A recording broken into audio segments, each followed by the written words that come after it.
Qu'as-tu, mon enfant? Je souffre et j'ai très mal. T'as mal où c'est? Ici, sur le côté. Top Santé, votre magazine sanitaire, présenté par Peggy Wabeno, tous les lundis à 14h. Rediffusion lundi 20h.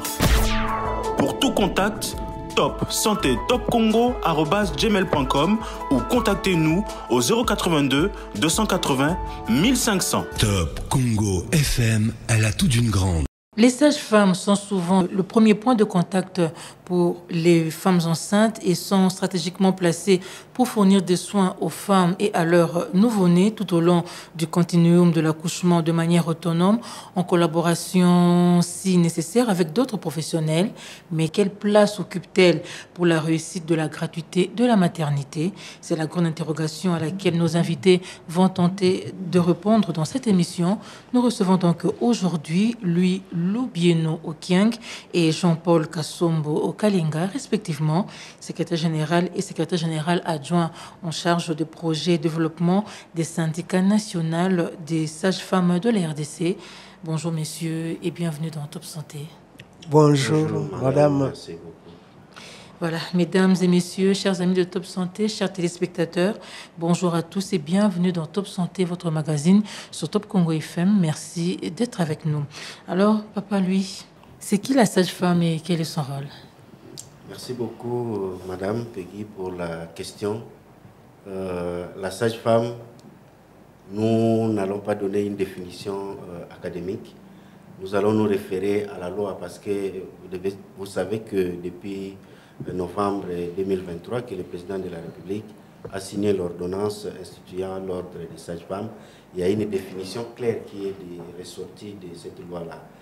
Alors pour donner au moins à la population qui est la sage-femme, c'est une personne qui a reçu une formation, un programme, assister la femme lors de l'accouchement et aussi au moment du postpartum.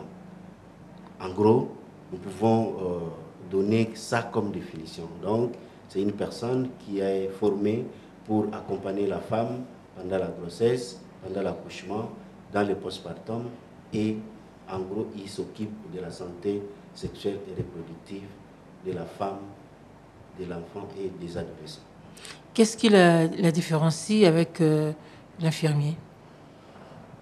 Il y a quelques points de divergence entre la sage-femme et l'infirmier.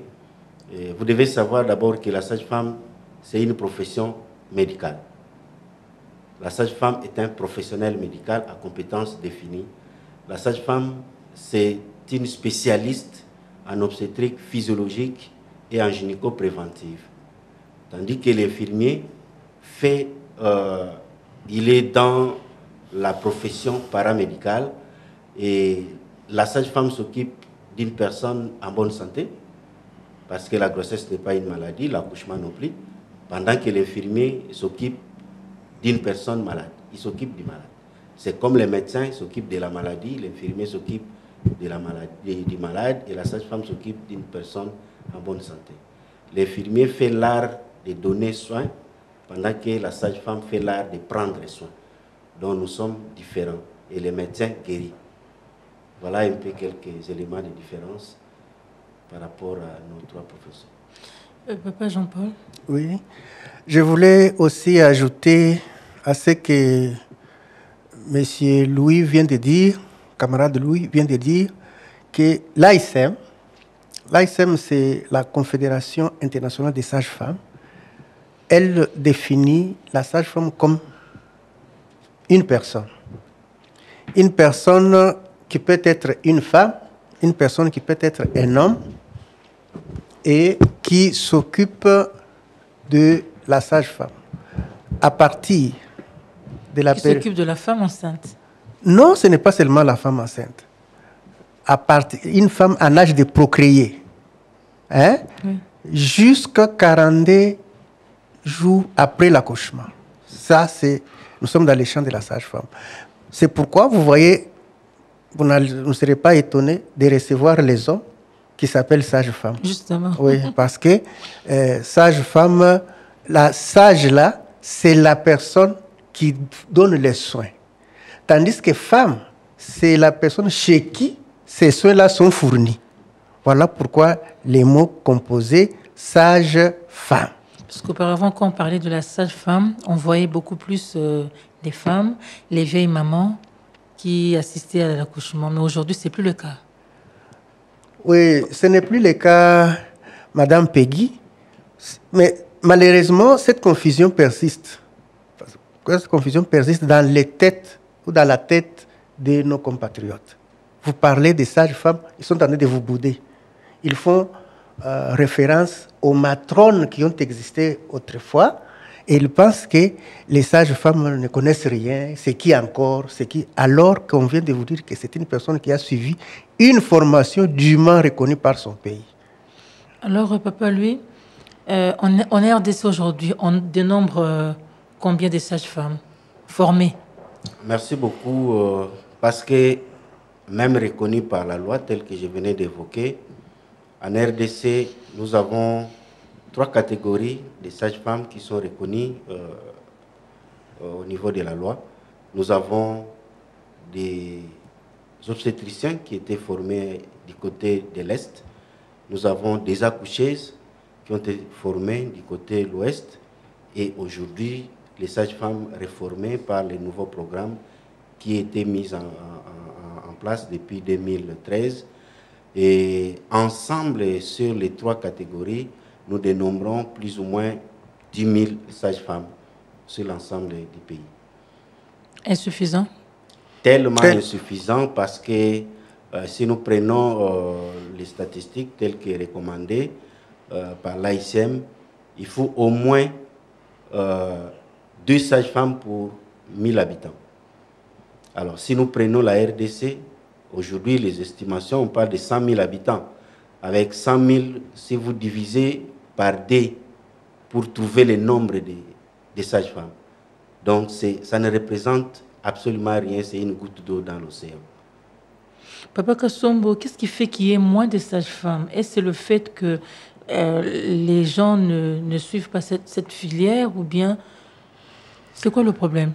Le problème, c'est d'abord la méconnaissance de la profession. Beaucoup de personnes ne connaissent pas qui est sage-femme, comme vous avez posé la question tout à l'heure. Et aussi, ils ne savent pas où faire ces études-là. Et aussi, pourquoi il y a moins de sages-femmes? Ils sont aussi dans le chômage. Les instituts de formation forment les sages-femmes, mais qui ne sont pas utilisés. Beaucoup traînent dans le chômage, alors que dans les hôpitaux, dans les structures, il n'y en a pas. On les cherche. Et surtout avec ces problèmes de la gratuité de maternité, effectivement, je vous dis qu'il y a des problèmes dans les structures. Alors, Papa, lui, est-ce qu'avec ce que vient de dire Papa Jean-Paul, avec l'instauration de la maternité gratuite, dans le cadre de la CNSU, le volume du travail est devenu important? Exactement, madame.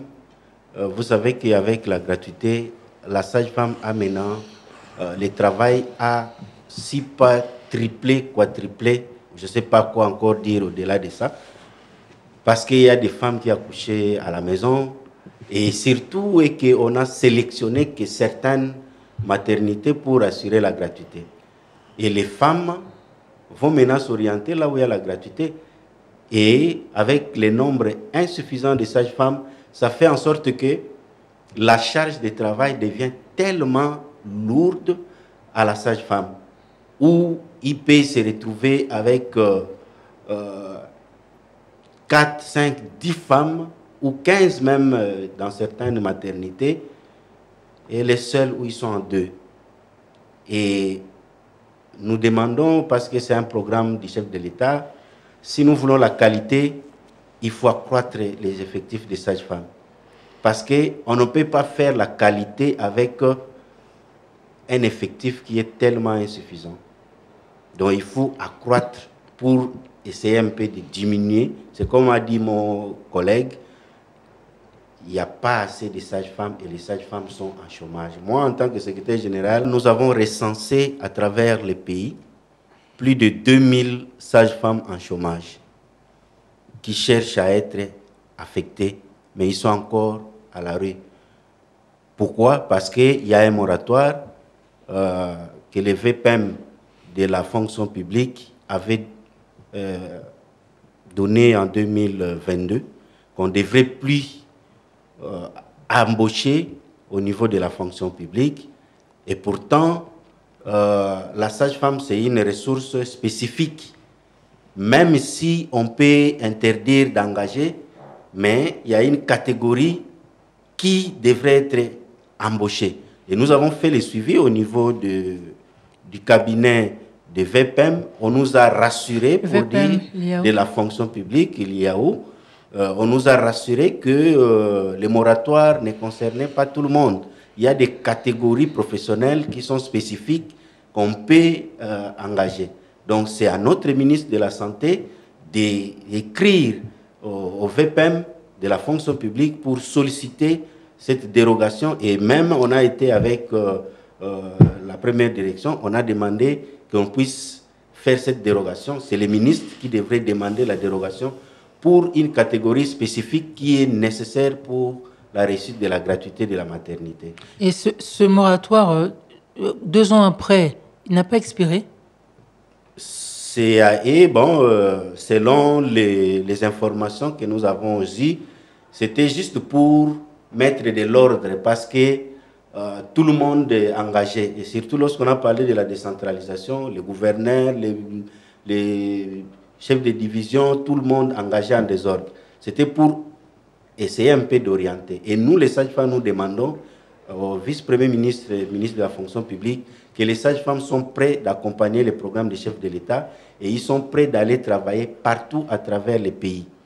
Et même si le VPM demande qu'on organise les concours pour les recrutements des sages-femmes, les sages-femmes sont prêts pour les recrutements et être déployés à travers les pays. Parce que les statistiques que nous avons même dans certaines provinces, ça va vous étonner. Je prends l'exemple de la province de Tanganyika où on n'a que 45 sages-femmes sur l'ensemble de la province. Et vous pensez, et jusqu'aujourd'hui, ce sont les matrones qui assurent les accouchements dans cette province. Et les matrones, ce sont des mamans là qui n'ont pas étudié, qui travaillent sur l'État. Donc c'est capital que les sages-femmes soient engagées pour bien réaliser leur métier. Papa Jean-Paul, un complément d'information. Oui, je voulais compléter les camarades CG Louis pour dire que nous avons des problèmes dans ce pays. Les problèmes qui concernent la maternité, la gratuité de la maternité.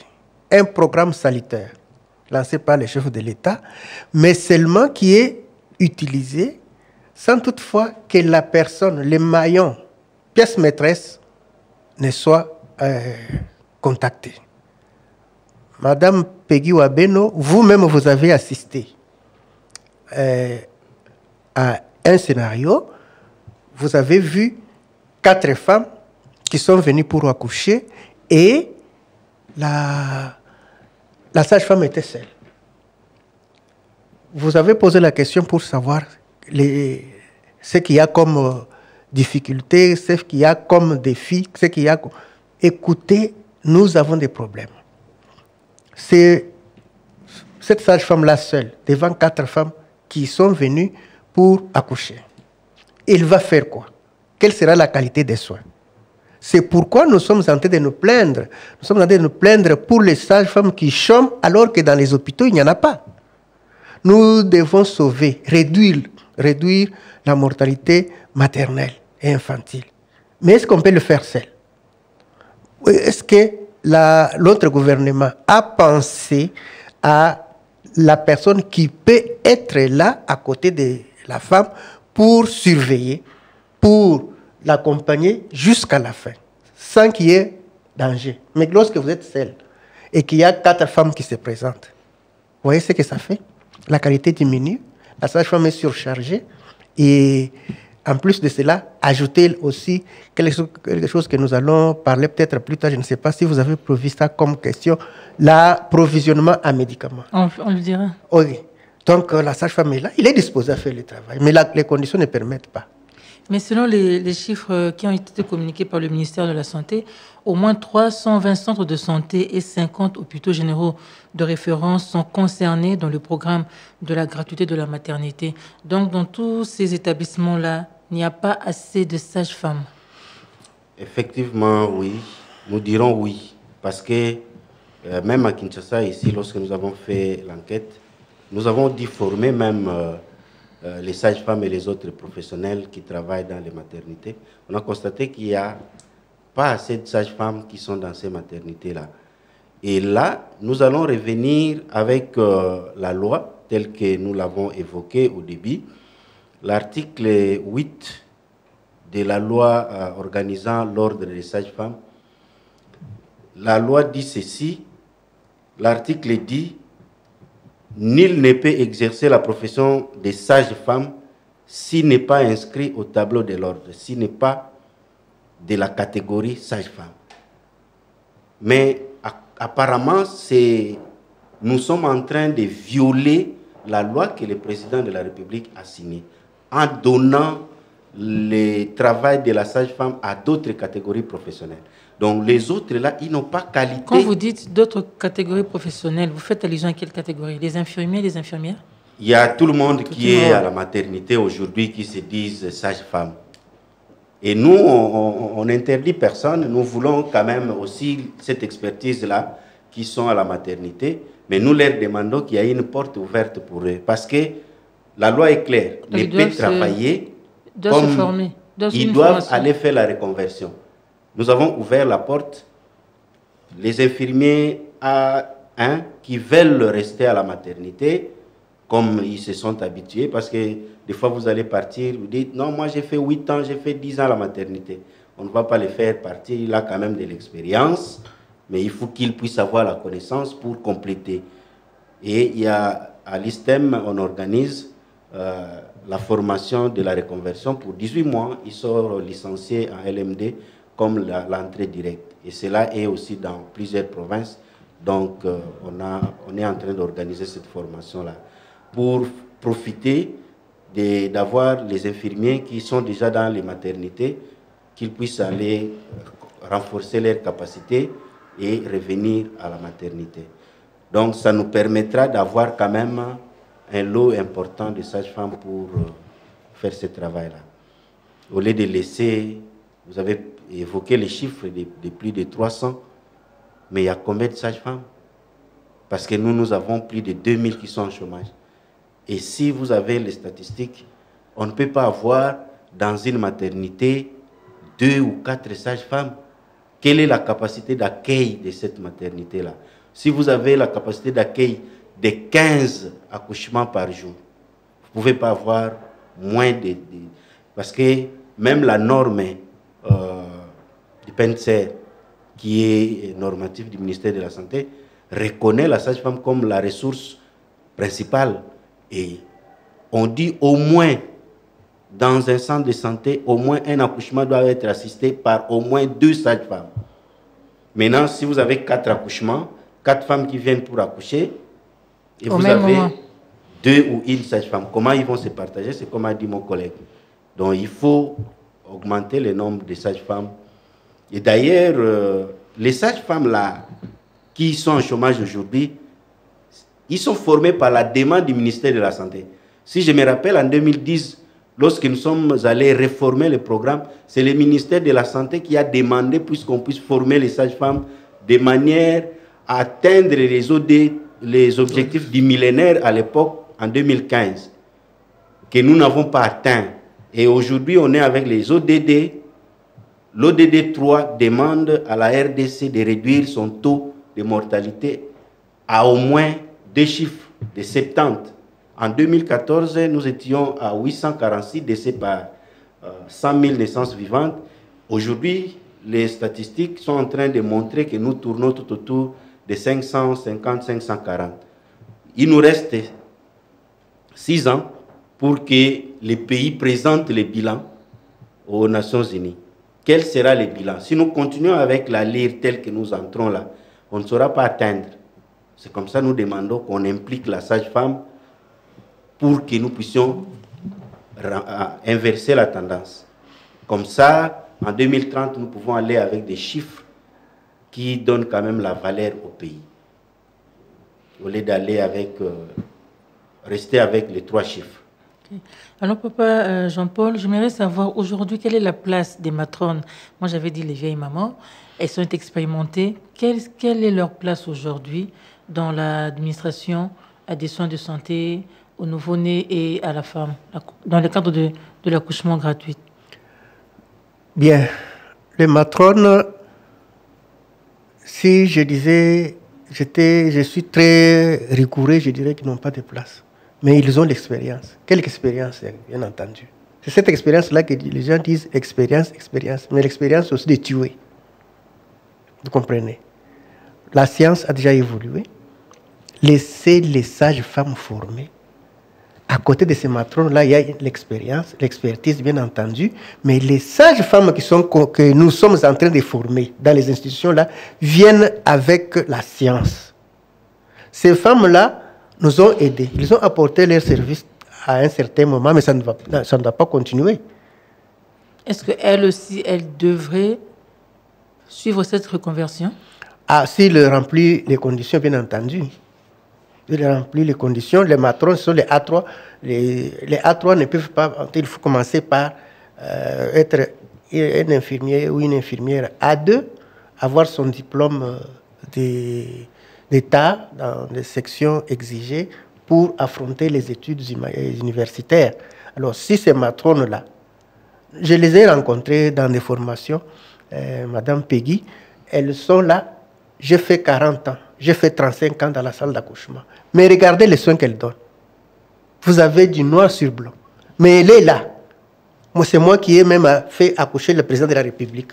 Je suis là. Vous comprenez? Mais c'est grâce à Dieu. Si vous regardez comment les accouchements se font, après avoir étudié, la sage-femme a appris comment il faut même accompagner la femme. Et ce que nous envoyons les étudiants en stage, ce que nous remarquons de ces matrones-là, vous allez dire que non, Dieu aime vraiment le Congo. Sinon, tout le monde allait périr. L'accouchement, ça ne se passe pas comme il faut. Mais ils sont là. Que voulez-vous? Vous avez le choix, soit d'aller à la reconversion, soit vous restez là, mais à côté, laissez ceux qui ont quand même appris faire le travail. Parce que c'est comme si, quand vous êtes là, vous êtes en train, vous ne pouvez pas être corrigé. Et ils maintiennent ceux qui sont là, je peux les appeler les conservatrices ou les conservateurs. Ce qu'ils ont appris depuis 1930, là, c'est ce qui doit être fait jusqu'à aujourd'hui. Oubliant que ça cause du tort à la femme. Alors, papa, lui, est-ce que ça s'accorde avec la réalité actuelle? En principe, ce sujet a été débattu même au Parlement pendant que les députés votaient la loi ou traitaient la loi instituant l'ordre des sages-femmes. C'était question de ces matrones-là. Ce sont des gens qui ont œuvré, mais ils n'ont pas qualité. Parce que mon ami était quand même gentil pour dire qu'ils doivent étudier. Parce que si vous suivez ces matrones-là, ce sont des gens qui n'ont pas étudié. Ils n'auront même pas la facilité d'aller faire la reconversion. Parce que la reconversion est instituée que aux infirmiers gradués qui ont fait l'hospitalière, pédiatrie. Ce sont ceux-là qui peuvent faire la reconversion, comme ils travaillent à la maternité. Mais les matrones, on peut les encadrer pour les petits soins. Ça veut dire pour aider la sage-femme qui a fait son accouchement. Et les petits soins, on peut laisser aux matrones, laver les bébés, tout ça, s'ils sont à l'hôpital. Mais on ne peut plus garantir, parce que c'est comme il a dit, le monde évolue, la science est... La sage-femme, peut-être dans notre pays, nous sommes restés encore avec Bac plus 3, mais ailleurs, la sage-femme, c'est Bac plus 5. Ça représente quoi? Donc, ça représente la maîtrise. Aujourd'hui, nous sommes avec la licence. Bac, c'est le diplôme d'État, comme on appelle ailleurs. Et on ne doit pas rester avec les gens qui n'ont pas de connaissances. Aujourd'hui, nous avons, au niveau universitaire, les doctorats en sage-femme. Comme vous le savez, donc, avec les systèmes, nous avons la Le licence système LMD. avec le système LMD. Nous avons un programme. Nous avons aussi aujourd'hui des doctorants en sage-femme. Et comment vous voulez revenir encore aux gens qui n'ont pas étudié, pendant qu'on a des doctorants, des maîtres et des licenciés en sage-femme. Donc, on doit évoluer. Alors, comment puisqu'elle constitue une charge dans la prise en charge de la femme enceinte et des soins du nouveau-né, comment alors mettre toutes ces personnes, toute cette catégorie de côté? Bon, la majorité des matrones n'œuvrent même pas dans les hôpitaux. Elles sont où? Elles sont à la maison, à la communauté. Peut-être ici à Kinshasa, on les compte à bout des doigts, mais dans des provinces, c'est... J'ai l'exemple des amis de Tanganyika, où j'étais, à Kalemi, qui m'ont partagé. Il y a au moins 5 zones de santé de Kalemi qui sont... Les accouchements sont assurés par les matrones. Il n'y a pas de sage-femme. Je vous ai donné les chiffres. 45 sages-femmes sur l'ensemble de la province de Tanganyika. Et toutes les restes, ce sont ces matrones-là qui sont là. Bon, la solution, ce n'est pas rester avec les matrones. La solution, c'est d'affecter les sages-femmes formées qui sont là en chômage. C'est ça la solution qu'on peut trouver. Papa Jean-Paul? Oui, je voulais aussi emboîter le pas à ce que mon collègue vient de dire. La solution, c'est d'engager les sages-femmes qui traînent dans la rue. Nous demandons au gouvernement, avec insistance, que ces moratoires-là doivent être revus. Et il y a quand même une catégorie prioritaire. C'est la sage-femme, étant donné que nous sommes dans un système, nous sommes dans un programme qui nécessite la survie des gens. Vous savez, la sage-femme prend la femme enceinte, ou bien prend en charge la femme à quel moment? Au moment les plus critiques de sa vie. La femme qui vient pour accoucher, Madame Peggy, je vous dis qu'elle n'a que deux choses. Soit vous la perdez, soit elle accouche dans de bonnes conditions.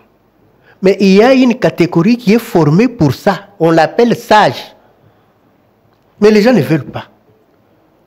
Il y a une catégorie qui est formée vraiment pour prendre en charge cette femme-là au moment le plus critique de sa vie, l'accouchement. Mais vous prenez les matrones dans un pays où il y a déjà des docteurs. Non, les matrones, ce sont eux qui doivent faire, soyez là dans la maternité parce que vous avez l'expérience. Mais vous tuez les femmes, vous tuez les enfants. Parce qu'ils ne savent pas ce qu'il y a ici. Tout ça, nous demandons que les sages-femmes soient réellement embauchées pour minimiser ou diminuer ou réduire la mortalité maternelle dans les hôpitaux. Okay. Alors, avez-vous les moyens, on peut parler les moyens et les ressources nécessaires pour travailler afin d'offrir des soins de qualité? Merci beaucoup, madame, par rapport à cette question. C'est une question qui est en train de blesser les sages-femmes depuis que la gratuité a commencé. Les moyens, les sages-femmes, le peu qui sont là, ils sont là pour faire le travail. Avec quels moyens? Je sais que le président de la République a mis à la disposition du gouvernement, par l'entremise du ministère de la Santé, la coordination de la CSI et plus particulièrement au Fonds de solidarité santé, les moyens nécessaires pour accompagner les projets ou les programmes de la gratuité. Mais les sages-femmes en souffrent, madame. Je vous assure, les sages-femmes se retrouvent dans les hôpitaux sans médicaments, sans seringues, sans gants. Et la femme qui arrive, qui devrait trouver tout là-bas, les paquets déjà bien préparés, et on l'accompagne, mais les sages-femmes n'ont pas ça. On est en train d'interdire que les sages-femmes vendent une seringue, un médicament, mais on arrive là, l'hôpital n'a rien disponibilisé comme médicament, comme intrant. Et on donne encore à cette femme-là l'ordonnance d'aller chercher les médicaments à la pharmacie ailleurs. Et c'est un problème très crucial qu'on est en train de vivre ici à travers la ville, là où la gratuité y est. Donc il faut que de ce côté-là, nous demandons directement au directeur général des fonds de solidarité santé de jeter coup d'œil de ce côté-là. Nous avons été avec lui, il nous a rassuré que tout était bien préparé pour que les matériels, les médicaments, les intrants soient mis à la disposition des sages-femmes. Mais nous lui informons que les sages-femmes en souffrent de ce côté-là. Ça, c'est le premier point. Des fois, il n'y a pas de matériel, les pinces insuffisants et qu'on sort. Il faut qu'on renforce de ce côté-là pour donner à la sage-femme la capacité d'assurer les soins de qualité. De l'autre côté, on s'est plaint, les sages-femmes se plaignent par rapport à la prime de la gratuité. Vraiment, si les sages-femmes, lors de l'Assemblée générale qui s'est tenue les mois, en fait le début du mois, les sages-femmes étaient prêtes à aller en grève par rapport à ça. Vous voyez que la sage-femme a travaillé pendant 3 mois et à la fin de ces 3 mois, la prime de la gratuité, on lui amène 6 000 francs, 10 000 francs, 20 000 francs. Et ces sages-femmes-là, parmi eux, il y a certains, la majorité, je peux le dire, parce que j'ai des chiffres avec moi, j'ai des listes. Non, ni là, sur l'ensemble du pays, là où, dans les provinces où la gratuité est mise en œuvre. Exact. En dehors de là, il y a des sages-femmes qui travaillent, ils n'ont ni salaire, ni prime. Aujourd'hui, même là où nous sommes en train de parler, les sages-femmes sont en train de pleurer à travers les pays. Il y a la mécanisation, nous voyons des listings sortir. Il n'y a pas de sages-femmes. Et pourtant, nous les avons rassurés qu'il y aura mécanisation des sages-femmes au T4. Au 4e trimestre. 4e trimestre. Mais nous voyons, on parle de 16 000 mécanisés, mais jusque-là, nous avons dans notre groupe, parce que nous avons 2 groupes nationaux, des sages-femmes de toutes les provinces, nous avons demandé les sages-femmes qui ont vu leurs noms mécanisés de nous envoyer. Comme ça, nous allons faire la statistique pour connaître combien de sages-femmes ont été mécanisées. Jusque-là, aucun s'est manifesté qu'il est mécanisé. Comment vous voulez qu'une personne qui n'a ni salaire ni prime, et la prime de la gratuité qui arrive, 3 mois après, on lui donne 6 000 francs, comment il va assurer, comment il sera motivé pour assurer cette gratuité de la maternité, pour respecter ce qui devrait. Nous apprenons aux sages-femmes les soins de maternité respectueux. Ils les appliquent, mais il faut quand même une motivation. Ils sont quand même des pères de famille, des mères de famille. Les CG est tous les jours menacés. CG, moi j'ai 20 ans. Moi-même qui vous parle là, je n'ai pas de salaire. J'ai eu les matricules depuis 2008. Jusqu'à aujourd'hui, mon matricule n'a jamais été payé. Et j'ai commencé le travail en 2004. Ça fait 20 ans que je sers l'État, mais je n'ai pas de salaire. Et vous vivez comment? Bon, moi, je suis dans l'enseignement, je suis dans le... bon, je vis. Mais les autres sages-femmes ne sont pas comme moi. Ils sont cantonnés à la maternité, nuit et jour. Ils se lavent des sangs. Madame, moi j'ai travaillé pendant 10 ans à la maternité, la salle d'accouchement. La sage-femme se lave des liquides amniotiques, les sangs, ça c'est notre repas de tous les jours. Et vous n'avez ni salaire ni prime. Et la prime de la gratuité, ce sont les comités de gestion qui s'accaparent parce qu'il semblerait qu'il y a une loi qu'on appelle loi Nganduka Beya qui a attribué au comité de gestion 60% de la prime là qui arrive. Donc dès que les DG de la FSS envoient l'argent, les comités de gestion imputent 60% pour le fonctionnement. Qu'on ne voit rien. Il n'y a même pas, des fois vous n'avez même pas de savon liquide pour se laver, il n'y a rien, ils prennent 60%. Et les 40 autres qui restent, on ramène ça à 100%, on donne 40% aux médecins, on donne 20% aux administratifs et on dit 40% les autres. en incluant aussi la sage-femme qui est l'acteur principal dans les autres là, qui vont se partager les 40%. Les 20%. Ça, c'est l'injustice. C'est l'injustice. Même la personne qui n'a même pas touché au sang va toucher l'argent plus que... Madame, ça fait mal. Il y a des sages-femmes qui nous ont dit, même les filles de salle de leur hôpital touchent plus que... Parce que si on prend les administratifs qu'on donne 20%, ils sont moins nombreux. Et les autres là, les infirmiers, les techniciens de labo et tout consort qu'on donne 40%, ils sont très nombreux. Lorsqu'on va répartir ces montants-là, la fille de salle peut toucher 20 000 et la sage-femme touche 6 000. C'est vraiment cruel. Merci. Alors, Papa Jean-Paul. Merci beaucoup, Madame Peggy. Vous avez senti ce que l'autre a dit là. Et c'est comme ça que l'on dit que le travail le plus facile de ce monde, c'est le travail qui est fait par l'autre. Musala oyo moninga zo sala yango nde ezali pété. Ezali facile à kosala. Mais tu ne connais pas les souffrances qu'endure cette personne-là. La sage-femme est à côté d'une femme qui est venue pour accoucher. Combien de temps est-ce qu'il a sommeil dans... Il peut avoir sommeil pendant la garde, non? Mais c'est pendant la nuit que les femmes abondent l'hôpital. 8, 12, 15, il est seul ou elle est seule, la sage-femme. Elle a fait ce travail-là et à la fin, quand l'argent vient, on pose la question qui est sage-femme.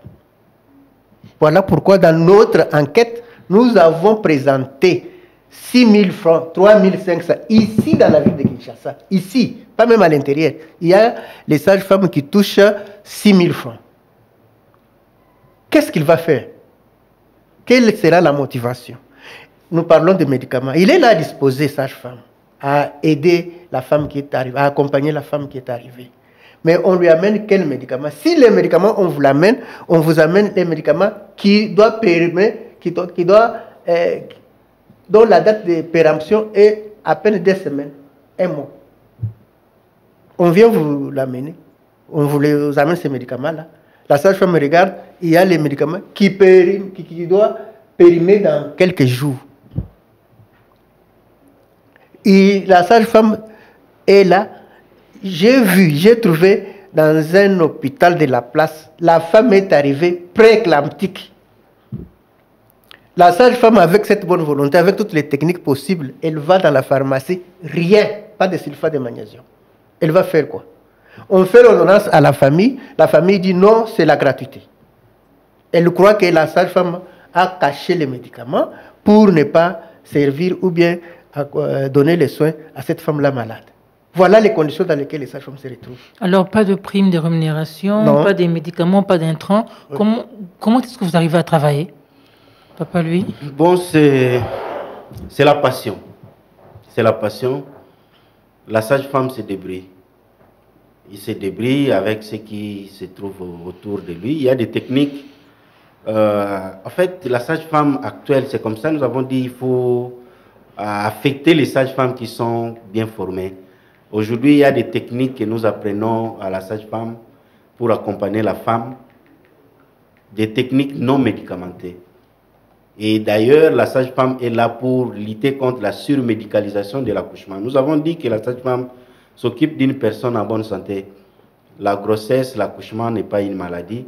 Et la sage-femme sait comment accompagner une femme malgré qu'il manque les intrants, malgré qu'il manque quelque chose. Et il peut se démener à assurer l'accouchement, atterrir dans la douceur. Donc, nous avons des techniques, des stratégies avec lesquelles la sage-femme ou les sages-femmes sont habituées à faire le travail malgré eux. Et c'est comme ça qu'ils lancent les cris de détresse auprès du président de la République, garant de la nation, et aussi à la première ministre qui est femme. De voir, vous avez posé la question ici, les sages-femmes sont en majorité femmes. Si nous sommes là, il y a au moins 99% des sages-femmes femmes. Et aussi, le président de la République qui est garant de la masculinité. Masculinité positive. Voilà, c'est là qu'on doit appliquer ça. Ces sages-femmes-là ont besoin de leur appui, de leur intervention. On peut prendre, c'est une catégorie spéciale qu'on peut valoriser parce qu'en 2030, le pays va aller présenter les bilans sur les taux de mortalité maternelle et néonatale. Et ça se présente comment en attendant d'atteindre 2030? En attendant 2030, nous demandons l'affectation des sages-femmes et leur redéploiement. Ils sont prêts d'aller ailleurs, en condition que on les affecte, ils ont leurs primes, ils ont leur salaire. Et même nous avons, à Bibois 4, nous avons demandé qu'on actionne la prime de brousse. Ce sont des filles. Et nous avons même demandé qu'on puisse élaguer les inégalités de la prime. Ça va aider aussi les pays d'éviter l'exode rural. Les sages-femmes qui sont formées à l'intérieur trouvent que non, à Kinshasa, on paye 200 000 de la prime. À l'intérieur, ils touchent 100 000. Ils préfèrent venir à Kinshasa. Ils ne connaissent pas les réalités de Kinshasa. Celle qui a quitté l'intérieur pour venir étudier à Kinshasa, après avoir terminé, ils ne veulent plus rentrer parce qu'ils trouvent que là-bas, on va lui payer 100 000. Ça ne sert à rien, il vaut mieux rester à Kinshasa. Mais si on met tout le monde bénéficier les 200 000, Kinshasa comme à l'intérieur, et en plus de ça, on lui ajoute la prime de brousse, ça va demander aux gens d'aller à l'intérieur. Les sages-femmes sont prêts, même aujourd'hui, si on autorise l'engagement de ces sages-femmes-là, on leur donne leurs primes, leurs salaires, leurs primes de brousse, même à Lodja, même à Katakokombe, même à Lomela, même à Nyunzu, ils vont partir. Ils sont prêts d'aller. Alors, quelle est la nécessité aujourd'hui d'investir dans la sage-femme? Papa Jean-Paul. Merci beaucoup. Encore une fois de plus, merci Madame Peggy. La nécessité est là. Mais nous avions dit que ce programme de la gratuité de maternité, la pièce maîtresse, c'est la sage-femme, non? Les autres parlent. Mais aller dans la salle d'accouchement, aller voir qui est en train de souffrir. Est-ce que ce sont les autres catégories là-bas? Je vous ai démontré ici que la nuit, pendant la garde, qui n'a pas de sommeil lorsque les femmes sont là en train de travailler? Ce sont les sages-femmes. Il y a de quoi à investir dans la profession sage-femme si nous voulons réellement réduire la mortalité maternelle et infantile. Il y a de quoi. Nous avons parlé tout à l'heure. Nous avons dit que quelqu'un qui travaille sans être rémunéré, d'abord, il n'est pas engagé, non payé. Et il vient avec son propre transport. Et à la fin du mois, 3 mois après, on lui donne 3 500, 6 000 francs. Cette personne-là, quelle que soit la bonne volonté, à moins qu'il soit Jésus-Christ de Nazareth, mais est-ce qu'il peut rendre le travail de qualité à ces femmes-là qui sont venues solliciter ces services? Non. Engagez-les. La nécessité, il y a d'engager les sages-femmes si la RDC veut en réalité, pour que ces programmes réussissent. Et mon collègue vient de l'a souligné tout à l'heure que notre première ministre et les femmes, ce sont les femmes qui meurent en voulant donner la vie. Elles perdent la leur. Qu'est-ce que vous allez faire? Et dans ces comités de CESU-là, les sages-femmes ne sont même pas impliquées. Les réunions se tiennent en dehors des acteurs principaux. Ce sont eux qui peuvent donner. Voilà, nous qui restions la nuit avec ces femmes, voilà ce que nous avons comme problème. Voilà. Non, ils ne sont pas impliqués. Dans les programmes-là, il n'y en a pas. Ce sont les autres. Mais comment nous allons réduire la mortalité maternelle? Non. Pensez à cette catégorie, ça sera donner à la RDC la chance de réduire la mortalité maternelle infantile et que la communauté congolaise puisse vivre le bonheur. La femme est allée à la maternité pour accoucher et elle rentre, elle et son bébé, en bonne santé. Voilà la mission que la sage-femme a.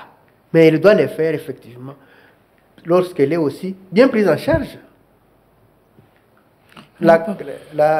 J'allais clôturer par là pour dire que le nombre, il est insuffisant, impayé, pas de médicaments, pas de matériel. Voilà. Papa, lui, pour terminer. Merci beaucoup. À un certain moment, ça fait mal et ça fait rire. La sage-femme, c'est une ressource indispensable, incontournable du ministère de la Santé qui est là pour lutter contre la mortalité maternelle et néonatale. La sage-femme, ce n'est pas seulement la RDC où on parle de la sage-femme. Dans d'autres pays où on a implémenté, où on a investi sur la sage-femme, ces pays-là ont trouvé les choses ont changé. Ils ont vu leur taux de mortalité baisser. C'est comme ça. Même l'AICM l'a dit par rapport à votre question. Pourquoi investir à la sage-femme? C'est parce que la sage-femme est la ressource qui va lutter contre la mortalité maternelle et infantile. Ils sont formés. Les systèmes sont là pour former les sages-femmes compétentes et qualifiées. Et ces sages-femmes-là doivent travailler dans de meilleures conditions. Nous ne demandons pas trop. Nous encourageons, nous félicitons les chefs de l'État parce qu'il s'est impliqué personnellement pour que la sage-femme puisse avoir l'ordre. Le chef de l'État s'est impliqué pour que la femme congolaise puisse accoucher dans les meilleures conditions et dans la gratuité. Il a mis en place ce programme. C'est un programme salutaire. Pour les sages-femmes, ça nous a édifié. Nous étions tellement contents parce que nous avons connu beaucoup de situations lorsque les femmes payaient. Mais avec la gratuité, nous avons applaudi. Mais nous demandons au chef de l'État, nous demandons à la première ministre de ne pas abandonner ce programme. C'est un programme salutaire. Et s'ils veulent que ce programme puisse réussir, qu'ils puissent investir sur la sage-femme. Ça peut être une catégorie spéciale comme on a pris en charge. Nous avons appris qu'on a pris en charge les inspecteurs du travail. On les a embauchés, on leur a donné leurs primes. Nous n'avons pas les preuves certaines, mais nous avons vu circuler à travers les réseaux sociaux la rémunération de ces inspecteurs-là. Pourquoi? Parce qu'on a trouvé qu'on avait besoin de ces inspecteurs-là pour rendre service. Et ça peut être aussi le cas spécifique des sages-femmes. Les sages-femmes demandent au président de la République de regarder leur situation. Pour la réussite de son programme, ils sont là pour l'accompagner, pour que son programme puisse réussir. Ça sera quelque chose d'intéressant. Merci beaucoup. C'est nous qui vous remercions par rapport à l'opportunité. C'est la fin de cette émission consacrée à l'apport de la sage-femme pour la réussite de la maternité gratuite dans le cadre de la mise en œuvre de la couverture santé universelle soutenue par le chef de l'État. Il est important aujourd'hui d'investir dans la sage-femme, ressource indispensable pour lutter contre la mortalité maternelle et infantile. Les syndicats nationaux des sages-femmes de la RDC demandent aujourd'hui au gouvernement de lever le moratoire qui interdit l'engagement dans tous les secteurs, mais précisément dans les secteurs de la santé. Les syndicats nationaux de la sage-femme demandent au gouvernement d'affecter à travers les pays, plus précisément dans les formations sanitaires, dans les maternités qui n'ont pas un personnel qualifié, d'affecter les sages-femmes pour permettre de réduire le taux de mortalité maternelle et infantile. Voilà, c'en est fini pour aujourd'hui. Merci à l'équipe technique qui m'a accompagné. Merci à Miguel Mena et à Patrick Mongongo d'avoir été avec nous. Merci à vous aussi de nous avoir suivis. On se retrouve la semaine prochaine pour un nouveau numéro. Au revoir et prenez soin de vous. Maman, viens voir. Qu'as-tu, mon enfant? Je souffre et j'ai très mal. T'as mal où c'est? Ici, sur le côté. Top Santé, votre magazine sanitaire, présenté par Peggy Wabeno, tous les lundis à 14h. rediffusion lundi 20h. Pour tout contact, top santé topcongo@gmail.com ou contactez-nous au 082 280 1500. Top Congo FM, elle a tout d'une grande.